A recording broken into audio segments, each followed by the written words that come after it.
de seuls, vos seuls de qualité, dès à présent, au chemin du Longchamp à Bienne.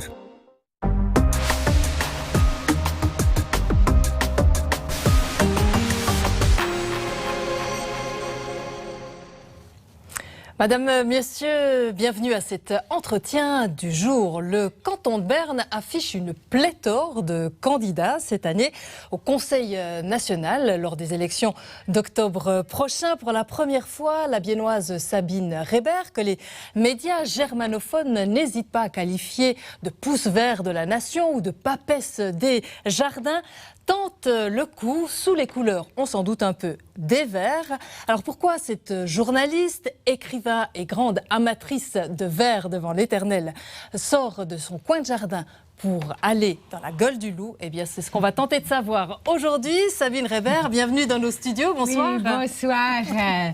Oui, c'est la gueule du loup, bien sûr.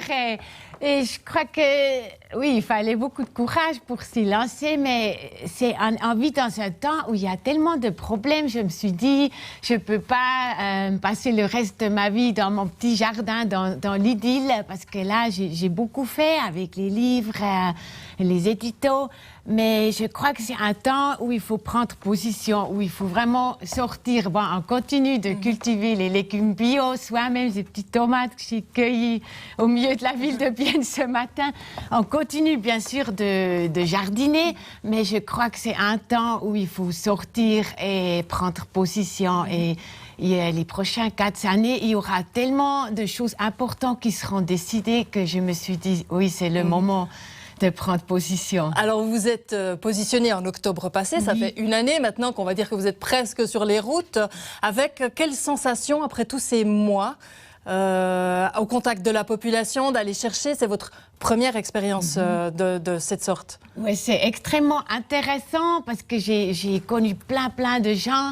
Et peut-être la chose vraiment positive, c'est quand on sort et on dit « Ok, je vais dans la politique, je commence à m'engager », on est beaucoup moins impuissant. Avant, moi, je remarque beaucoup de gens sont résignés, beaucoup de gens de bonne foi. Ils sont résignés. Ouais, de toute façon, on ne peut rien changer. Oh, ça ne sert à rien. Et j'étais un peu comme ça aussi. Mais une fois qu'on sort, on dit « Ok, on essaye, on veut voir ce qu'on peut changer ». Oui, je suis de meilleure humeur aussi parce que tous les jours, je rencontre d'autres gens qui s'engagent et oui, on croit fortement qu'ensemble, on pourra changer les choses pour les mieux. Au moins, on aura essayé. En même temps, faire pousser des légumes dans son jardin ou faire pousser des idées politiques, c'est pas tout à fait la même chose. Ça demande une autre énergie. Oui, là, les deux, il faut beaucoup d'énergie pour les deux. Quand on fait un jardin, il faut avoir une idée claire. Hein. Même que moi, j'ai les jardins un peu du côté sauvage et très bio et naturel, mais il faut toujours avoir un plan. Hein. Il faut savoir, surtout quand c'est un projet plus grand, on doit savoir où on veut aller. Et parfois aussi arracher une mauvaise herbe. Hein. Si ça ne joue pas, on arrache. Ça, on apprend au jardin, d'avoir la vision. On sait ce qu'on veut faire. Et je crois que là, j'ai beaucoup d'expériences pratiques, en fait, de penser clair et puis oui, faire un plan, puis le faire. Hein. Mais pas seulement parler. En même temps, le jardin, c'est très concret. Oui. La politique, ça devrait l'être aussi, très concret. Donc vous, alors avoir des jardins, avoir du vert, c'est une jolie idée, mais concrètement, vous proposez quoi? Bon, une des plus importantes choses, c'est stopper le mitage. Parce que, à mon avis, il y a beaucoup trop de béton déjà. Et quand on a des étés de chaleur extrême comme cet été, dans les villes, on souffre. Et si on n'arrête pas les problèmes de climat, si on fait rien là-dessus, ça veut devenir pire, ça c'est sûr. Et, bon, alors, une réponse, ça peut être dans les villes quand on plante plus d'arbres, qu'on fait plus de jardins, parce que, oui, il faut voir pour la qualité de vie. Alors, les jardins, c'est une réponse très concrète. Qu'est-ce qu'on peut faire pour améliorer la vie, la qualité de vie dans les villes? Ça, c'est une chose. Puis, l'autre point très important pour moi, c'est la nourriture bio, équitable et saine, et de voir qu'on puisse produire beaucoup plus localement. Ça, c'est... oui, on fait déjà beaucoup, on a eu beaucoup de progrès, mais on peut faire encore beaucoup plus. En même temps, l'écologie, la durabilité, on va dire, ça coûte. Bien se nourrir, utiliser des produits bio, ça veut dire payer des produits beaucoup plus chers. L'écologie, c'est un peu pour ceux qui ont des revenus et un peu pour les riches. Ça, c'est un préjudice qu'on entend souvent. C'est pas vrai, hein, parce que chacun peut faire pousser ses tomates lui-même. On peut faire beaucoup soi-même. Le problème, c'est que les gens, ils savent plus comment faire. Hein. Nos grands-parents, ils savaient encore. Hein. Tous les gens dans les pays moins riches, ils savent comment on fait soi-même. Chez nous, on a perdu beaucoup. On a donné beaucoup de responsabilités aux multinationales. C'est eux qui gèrent pour nous. Et là, mais c'est notre faute. On doit reprendre la responsabilité. On dire, mais moi, je veux faire moi-même. Je suis partie du système. Et on peut reprendre les choses au local et dire, non, OK, stop, on fait ici, on fait nous-mêmes. Et ça, c'est justement ce que je souhaite, que ce mouvement devienne plus grand. Et déjà, avec le urban gardening, il y a beaucoup surtout des jeunes gens qui commencent à cultiver des légumes dans les villes. Ça, c'est une réponse très concrète sur cette résignation. Tout le monde pense qu'on ne peut rien faire. Oui, on peut.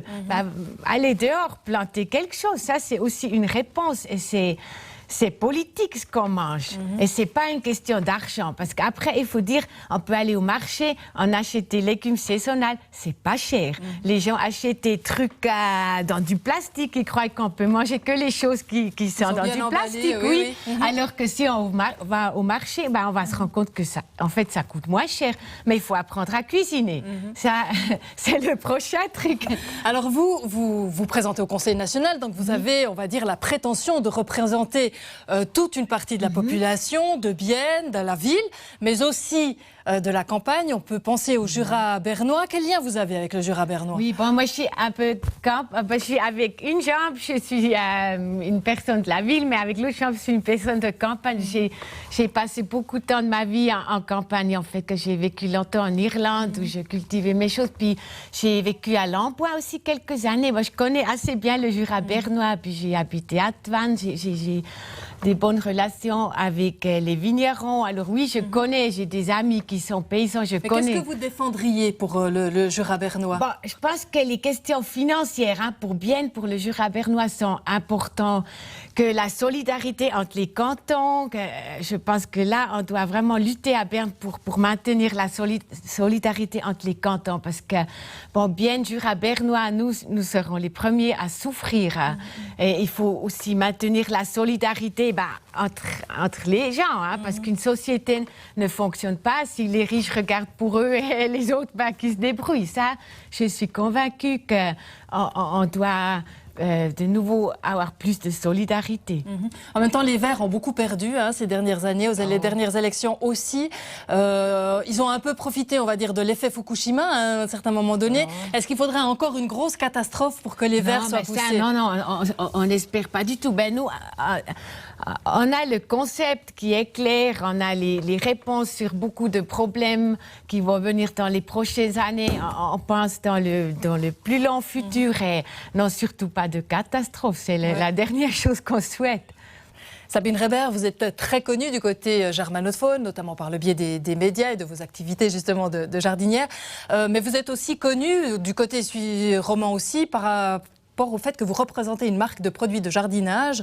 On sait que pub et politique, ça ne fait pas très bon ménage. Vous allez renoncer à ce mandat? Bien sûr, je suis en train de discuter avec mes partenaires et que si je serais élue, oui, on ne pourra pas faire les deux. Ça, tout le monde, on le sait, mais aussi avec les médias pour lesquels je travaille, on est en train de discuter, de voir comment on fera. Mais ça, c'est des petits problèmes qu'on trouvera des solutions.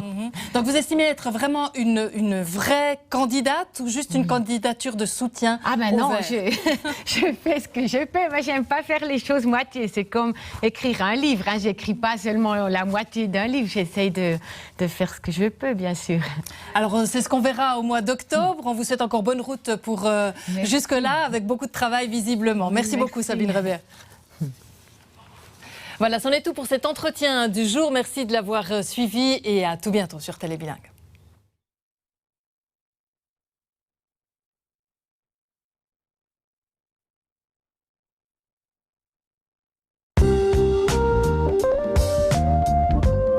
Parquet, tapis et revêtements de sol, vos sols de qualité, dès à présent, au chemin du Longchamp à Bienne.